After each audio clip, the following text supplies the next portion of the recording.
श्रीगुरुभ्यो नमः। हरिः ओम्।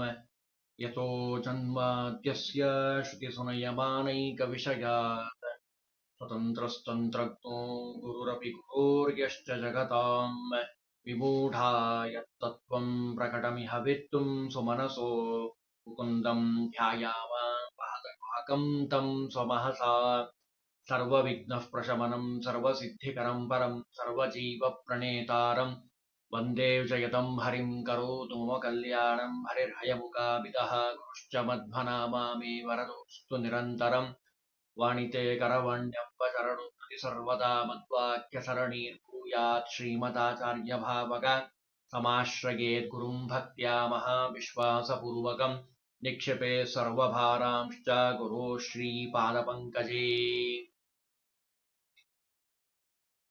ವಿರಾಟನ ಆಸ್ಥಾನದಲ್ಲಿ ಪಂಚಪಾಂಡವರು ಬಂದು ಸೇರಿರುವಂತಹ ವಿಷಯವನ್ನ ಹಿಂದಿನ ದಿವಸ ನಾವು ತಿಳಿದಿದ್ದೇವೆ. ಪಂಚಪಾಂಡವರು ಒಬ್ಬರಾದ ಮೇಲೆ ಒಬ್ರು ಅಲ್ಲಿ ಬಂದು ಸೇರಿದ್ದಾರೆ.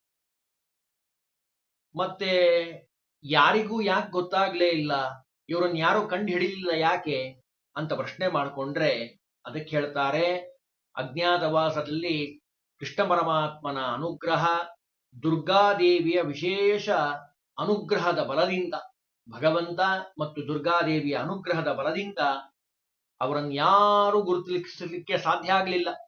ಅಡಿಗೆ ವೇಷದಲ್ಲಿ ಬಂದಿದ್ದಾರೆ ಭೀಮಸೇನ ದೇವರು. ಅದರ ಮುಂದಿನ ಭಾಗವನ್ನ ವರ್ಣನೆ ಮಾಡುತ್ತಾರೆ ವಾದಿರಾಜ ಸ್ವಾಮಿಗಳವರು. ಮಾನಿನಿ ದ್ರೌಪದಿ ಶ್ರೇಣಿಯಲ್ಲಿ ಬರುತ್ತಿರೆ, ತ್ರಾಣಿ ವಿರಾಟನ ರಾಣಿಯೂ ಕಾಣುತ್ತಾ. ನಾನೀಗಿನ್ನು ಹೇಳದೆ, ಒಬ್ಬೊಬ್ಬರೇ ಬಂದು ಸೇರಿಕೊಂಡಿದ್ದಾರೆ.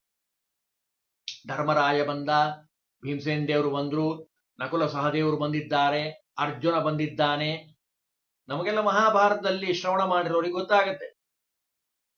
ಬೃಹನ್ನಳೆಯ ರೂಪದಲ್ಲಿ ಅರ್ಜುನ ಬಂದಿದ್ದಾನೆ. ಕೊನೆಗೆ ದ್ರೌಪದಿಯ ಸಂದರ್ಭ ಅಲ್ಲ, ಕೀಚಕನ ವಧೆ ಆಗುವಂತಹ ಸಂದರ್ಭ, ಅದನ್ನು ಮಾತ್ರ ಸ್ವೀಕಾರ ಮಾಡಿ ಹೇಳ್ತಾರೆ ವಾದಿರಾಜ ಸ್ವಾಮಿಗಳವರು. ಮಾನಿನಿ ದ್ರೌಪದಿ ಶ್ರೇಣಿಯಲ್ಲಿ ಬರುತ್ತಿರೆ, ತ್ರಾಣಿ ವಿರಾಟನ ರಾಣಿಯೂ ಕಾಣುತ್ತ, ಧ್ಯಾನಿಸಿ ಯಾರೆಂದು ಮನ್ನಿಸಿ ಕೇಳಲು ಮುನ್ನಿನ ಸಂಗತಿ ಪೇಳಿದಳು. ಮಾನಿನಿ ದ್ರೌಪದಿ ಅಂತ ಒಂದು ಶಬ್ದ ಬಳಸಿದ್ದಾರೆ. ಕಾರಣ, ಸರ್ವ ವಿದ್ಯಾಭಿಮಾನಿಯಾಗಿರುವಂತಹ ಪೂಜ್ಯಳಾಗಿರುವಂಥವಳು ಭಾರತೀ ದೇವಿ, ಅವಳ ಅವತಾರಭೂತಳಾಗಿರುವಂಥವಳು ದ್ರೌಪದಿ ದೇವಿ. ಶ್ರೇಣಿಯಲ್ಲಿ ಅಂದ್ರೆ ದಾರಿಯಲ್ಲಿ ನಡಿಕೊಂಡು ಬರ್ತಾ ಇರುವಂತಹ ಆ ಅಂಗಡಿ ಬೀದಿಯಲ್ಲಿ ಬರ್ತಾ ಇರುವಂತಹ ಸಂದರ್ಭದಲ್ಲಿ ತ್ರಾಣಿ ಅಂದ್ರೆ ಸಮರ್ಥಳಾಗಿರುವಂತಹ ವಿರಾಟನ ರಾಣಿಯಾಗಿರುವಂತಹ ಸುದೇಶ್ನೆಯು ಅವಳನ್ನ ಕಾಣ್ತಾಳೆ. ದಾರಿಯಲ್ಲಿ ಬರ್ತಾ ಇದ್ದಾಳೆ, ಇವಳು ನೋಡ್ತಾಳೆ, ಇವ್ರು ಯಾಳು ಇವಳು ಅಂತ ಧ್ಯಾನ ಮಾಡ್ತಾಳೆ. ಯಾರಿರಬಹುದು? ಅವಳ ಒಂದು ವರ್ಚಸ್ಸು ಅಂಥದ್ದು. ಯಾರೆಂದು ಕೇಳಲು ಅವಳನ್ನ ಕೇಳ್ತಾಳೆ, ಇವ್ರು ಯಾರು ಅಂತ ಕೇಳಿದಾಗ ಹಿಂದಿನ ವೃತ್ತಾಂತವನ್ನೆಲ್ಲ ಮನಸ್ಸಿನಲ್ಲಿ ಚಿಂತನೆ ಮಾಡ್ತಾ ಮುಂದೊಂದು ಮಾತು ಹೇಳ್ತಾಳೆ ನೋಡಿ. ಆಣಿಮುತ್ತಿನಂಥ ವಾಣಿಯೂ ಕೇಳಲು, ಶೋಣಿಲಿ ನಿನ್ನಂಥ ಜಾಣೆಯ ಕಾಣೆನು, ಪ್ರಾಣಿನೀ ಎನಗೆ ವೇಣಿ ಹಾಕೆನ್ನುತ್ತ ಪಾಣಿ ಹಿಡಿದು ಕರೆತಂತಳಾಗ. ಪ್ರಾಸ ನೋಡಿ, ನಕಾರವನ್ನ ಎಷ್ಟು ಸುಂದರವಾಗಿ ವಾದಿರಾಜ ಸ್ವಾಮಿಗಳವರು ಬಳಸ್ತಾರೆ. ಅವರ ಎಲ್ಲ ಗ್ರಂಥಗಳಲ್ಲಿ ನಾವು ಇದನ್ನು ಕಾಣಬಹುದು. ಬೃಹತ್ ಗ್ರಂಥವಾಗಿರುವಂತಹ ಯುಕ್ತಿಮಲ್ಲಿಕಾದಿಂದ ಪ್ರಾರಂಭ ಮಾಡಿಕೊಂಡು ನಮ್ಮಂತಹ ಪಾಮರರು ಸಾಮಾನ್ಯರಿಗೂ ಬೇಕಾಗಿರುವಂತಹ ಶ್ಲೋಕದಿಂದ ಹಿಡಿದುಕೊಂಡು ಎಲ್ಲದರಲ್ಲೂ ಪ್ರಾಸ. ಅವರ ಒಂದು ವೈಶಿಷ್ಟ್ಯತೆಯನ್ನ ಆ ಶ್ಲೋಕಗಳಲ್ಲಿ, ಪದ್ಯಗಳಲ್ಲಿ ನಾವು ಕಾಣಬಹುದು. ನಕಾರವನ್ನ ಬಳಸಿದ್ದಾರೆ ಇಲ್ಲಿ. ಆಣಿ ಎರಡನೇ ಅಕ್ಷರಕ್ಕೆ ನಕಾರ ಬರ್ತಾ ಇದೆ. ಆಣಿ ಮುತ್ತಿನಂಥ ವಾಣಿ ಮತ್ತೆ ಎರಡನೇ ಅಕ್ಷರ ಬಂತು. ಕೇಳಲು ಕ್ಷೋಣಿಯಲ್ಲಿ ನಿನ್ನಂಥ ಜಾಣೆಯೂ ಕಾಣೆನು, ನಕಾರ. ಪ್ರಾಣಿನಿ ಎನಗೆ ವೇಣಿ ಹಾಕೆನ್ನುತ್ತ ಪಾಣಿ ಹಿಡಿದು ಕರೆತಂದಳಾಗ. ಆಣಿ ಮುತ್ತಿನಂಥ ಮಾತು ಯಾವಾಗಲೂ ಮೃದುವಾಗಿರಬೇಕು, ಹಿತವಾಗಿರಬೇಕು, ಮತ್ತೆ ಕೇಳೋ ಹಾಗಿರಬೇಕು, ಶಾಸ್ತ್ರ ಸಮ್ಮತವಾಗಿರಬೇಕು. ನಿಮ್ಮ ಮಾತಿನಿಂದ ಯಾರಿಗೂ ನೋವಾಗಬಾರದು. ಮಾತು ಮುತ್ತಿನ ಹಾಗಿರಬೇಕು. ಒಂದೇ ಶಬ್ದದಲ್ಲಿ ಹೇಳಬೇಕು ಅಂದ್ರೆ ಮುತ್ತಿದ್ದಾಗಿರಬೇಕು, ಅಂದ್ರೆ ಅಷ್ಟು ತೂಗಿ ಆ ಮಾತು ಬಾಯಿಂದ ಹೊರಗೆ ಬರಬೇಕು. ಅದನ್ನು ಇಲ್ಲಿ ತೋರಿಸ್ತಾ ಇದ್ದಾರೆ ವಾದರಾಜ ಸ್ವಾಮಿಗಳವರು.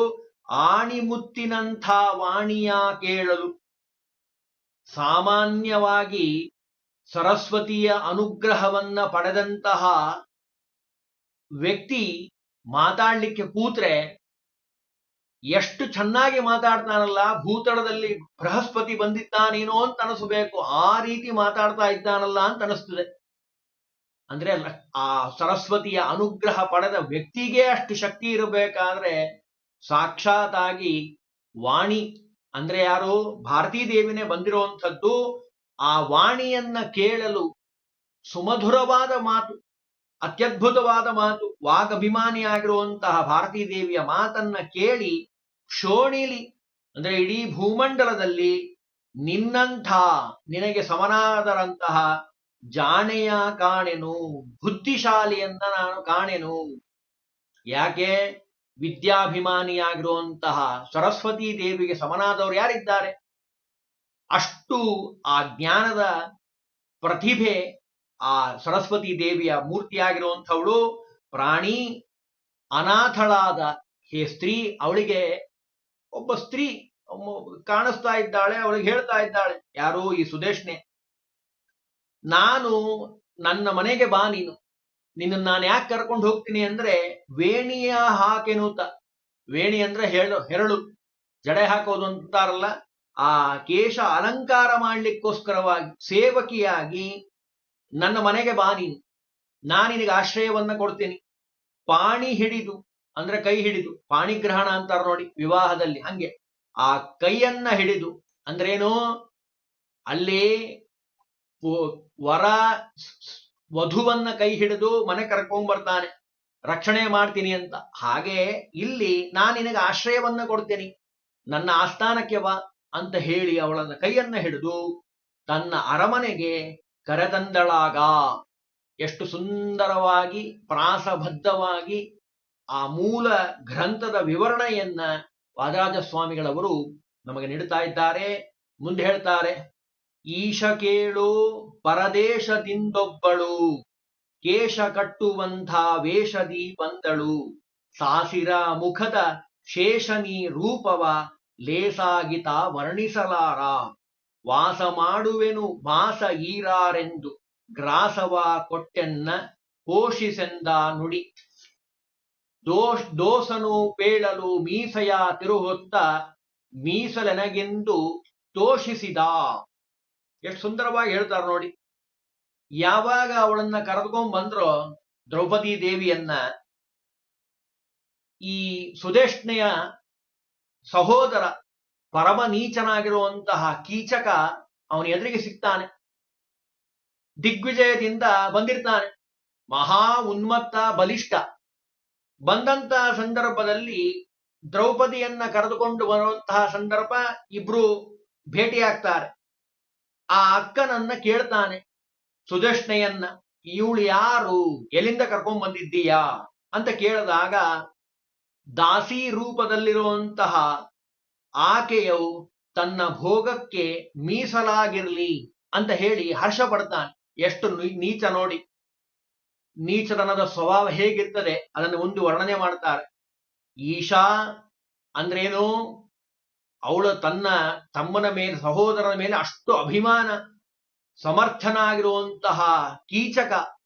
ಕೇಳು, ನಾ ಹೇಳ್ತೀನಿ ಕೇಳು, ಸೈರಂಧ್ರಿ ಇದ್ದಾಳಲ್ಲ, ಅವಳನ್ನ ಒಬ್ಬ ಸ್ತ್ರೀ, ಸಾಮಾನ್ಯ ಸ್ತ್ರೀ ಅನ್ನೋ ಹಾಗೆ ಪರದೇಶದಿಂದ ನಾನು ಕರ್ಕೊಂಡ್ಬಂದಿದ್ದೇನೆ, ದಾರಿಯಲ್ಲಿ ಹೋಗ್ತಿದ್ಲು ಕರ್ಕೊಂಡ್ಬಂದಿದ್ದೇನೆ. ಯಾಕೆ ಕರ್ಕೊಂಡ್ಬಂದಿದ್ದೀಯಾ ಅಂತ ಕೇಳಿದ್ರೆ, ಕೇಶ ಕಟ್ಟುವಂಥ ವೇಷದಿ, ಪರರ ಮನೆಯಲ್ಲಿದ್ದು ಗಂಧಲೇಪನ ಕೇಶಾದಿ ಅಲಂಕಾರ ಮಾಡುವಂತಹ ದಾಸಿ, ಆ ವೇಷದಲ್ಲಿ ಬಂದಿರುವಂಥವಳು. ಇವಳು ಎಷ್ಟು ಚೆನ್ನಾಗಿದ್ದಾಳೆ ಅಂದ್ರೆ ಅದರ ಮೇಲೆ ತಿಳ್ಕೊಳ್ರಿ. ಆ ವರ್ಣನೆ ಮಾಡ್ತಾರೆ ವಾದರಾಜ ಸ್ವಾಮಿಗಳವರು.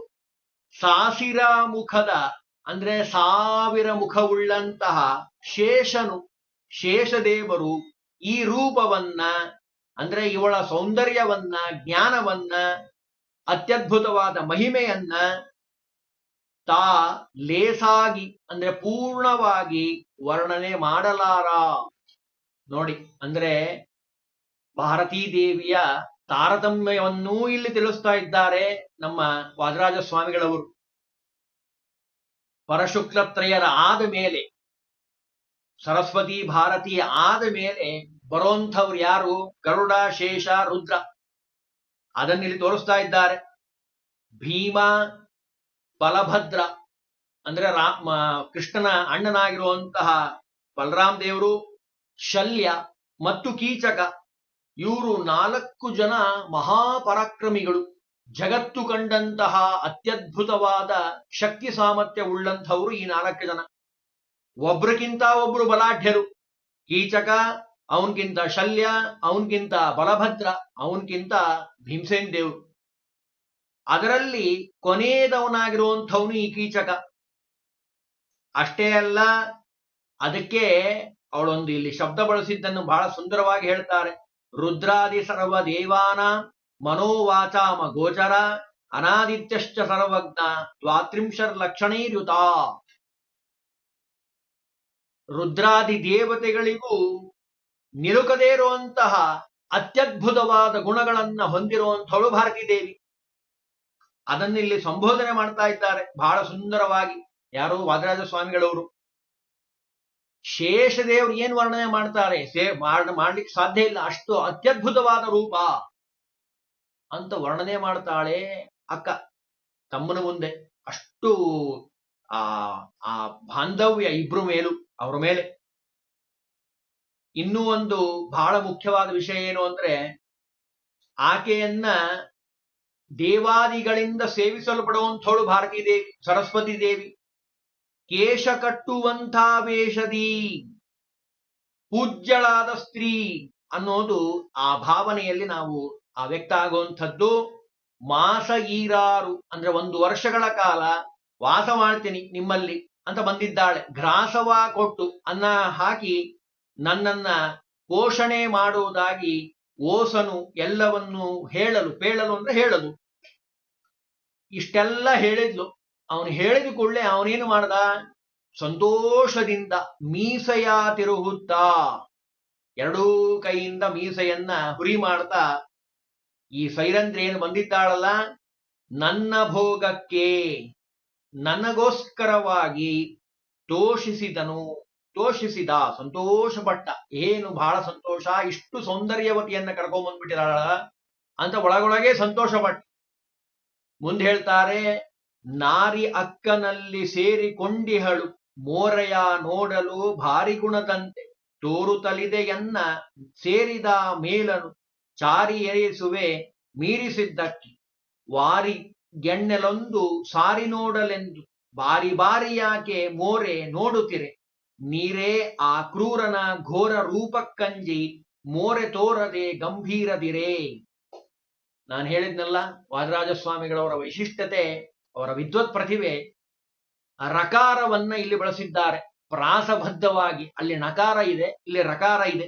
ನಾರಿ, ಈ ಸ್ತ್ರೀ ಸೈರಂಧಿ ಇದ್ದಾಳಲ್ಲ, ಅಕ್ಕನಲ್ಲಿ ಹೇಳ್ತಾ ಇದ್ದಾನೆ, ನನ್ನ ಅಕ್ಕನಲ್ಲಿ ಸುದೇಶ್ನೆಯಲ್ಲಿ ಸೇರಿಕೊಂಡಿದ್ದಾಳೆ, ಆಶ್ರಯವನ್ನು ಪಡೆದಿದ್ದಾಳೆ. ಮೋರೆ ನೋಡಲು, ಇವಳ ಮುಖ ನೋಡಿದ್ರೆ ಭಾರೀ ಗುಣದಂತೆ, ಭಾರೀ ಏನು ಅತ್ಯದ್ಭುತವಾದ ಗುಣದಿಂದ ಬಹುಗುಣಗಳಿಂದ ಕೂಡಿರುವಂತಹದ್ದು ಕಾಣಿಸ್ತಾ ಇದೆ. ನನ್ನನ್ನ ನೋಡಿದ ಕೂಡಲೇ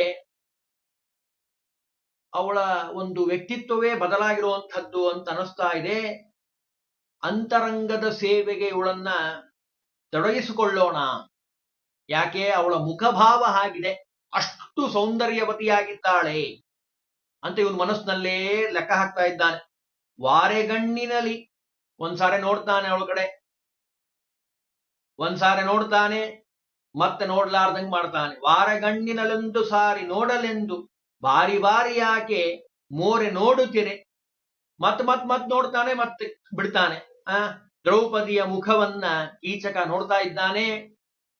ನೀರೇ, ಆ ಸ್ತ್ರೀ ಹೇಳ್ತಾನೆ, ಆ ಕ್ರೂರನ ದೃಷ್ಟ ಸ್ವಭಾವದ ಕೀಚಕ ಘೋರ ರೂಪಕ್ಕಂಜಿ, ಭಯಂಕರ ರೂಪಕ್ಕೆ ಹೆದರಿ ಮೋರೆ ತೋರದೆ, ಅವನಿಗೆ ಮುಖವನ್ನ ತೋರಿಸದೆ ಗಂಭೀರದಿಂದ ಇರುತ್ತೀರೇ, ಗಂಭೀರವಾಗಿದ್ದಾಳಂತೆ.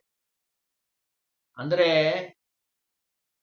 ಸಾತ್ವಿಕಳಾಗಿರುವಂತಹ ಸೌಭಾಗ್ಯವತಿ ಹೇಗಿರಬೇಕು ಅನ್ನೋದನ್ನ ಇಲ್ಲಿ ತೋರಿಸ್ತಾ ಇದ್ದಾಳೆ ದ್ರೌಪದಿ ದೇವಿ. ಪರಪುರುಷರು ಬಂದಾಗ ಅಷ್ಟು ಗಂಭೀರವಾಗಿ ಹೇಗಿರಬೇಕು ಅನ್ನೋದನ್ನ ನಾವು ಈ ಪದ್ಯದಲ್ಲಿ ಕಾಣಬಹುದು. ಇನ್ನೂ ಸುಮಾರು ಪದ್ಯಗಳಿದೆ, ಅದನ್ನ ನಾಳಿನ ದಿವಸ ತಿಳಿಲಿಕ್ಕೆ ಪ್ರಯತ್ನವನ್ನು ಮಾಡೋಣ.